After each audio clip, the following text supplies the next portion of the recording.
Pradėsime pirmiausia nuo susipažinimo su jūsų asmeniška biografija. Katrais metais esat gimęs?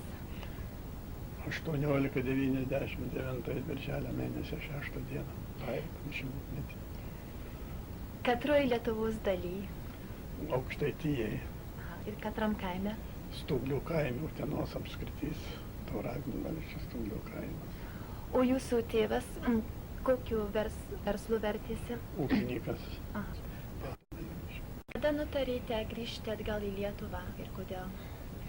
Kadangi jo nebebuvo, reiškia, prasmės, nebuvo kada, kaip minėjau, reiškia, badas, maistą nėra, nieko nėra, pilna betvarkė, reiškia, darbų nebėra, reiškia. Tai turėjom, buvom priversti grįžti, reiškia, į savo gimtinę, reiškia, į Lietuvą. Tai jūs tada patraukėt atgal į Lietuvą turbūt 19 metais jau? Ja, 19 metų. Pabaigoje 18 metų pradėjom, bet mes, kaip sakau, ilgai mums prisėjo važiuoti ir lagerius buvo, reiškia, viską pabaigoje 18 metų. Žmonės taip ir buvo.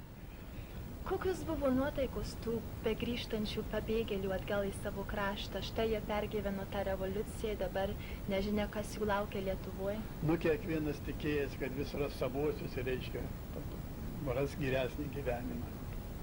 Kaip dauguma lietuvių žiūrėjo į bolševikų revoliuciją? Išvykęs, kaip pasakysiu, visi, reiškia.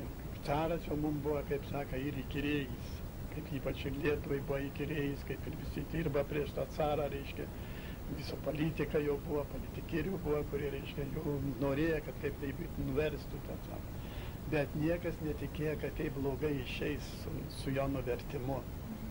Kad bus tokia betvarkė, kadangi rusų tauta atsilikus buvo, tai baisiai žiauri revoliucija buvo. Kai žinote, čia taip, kad buvo netokia.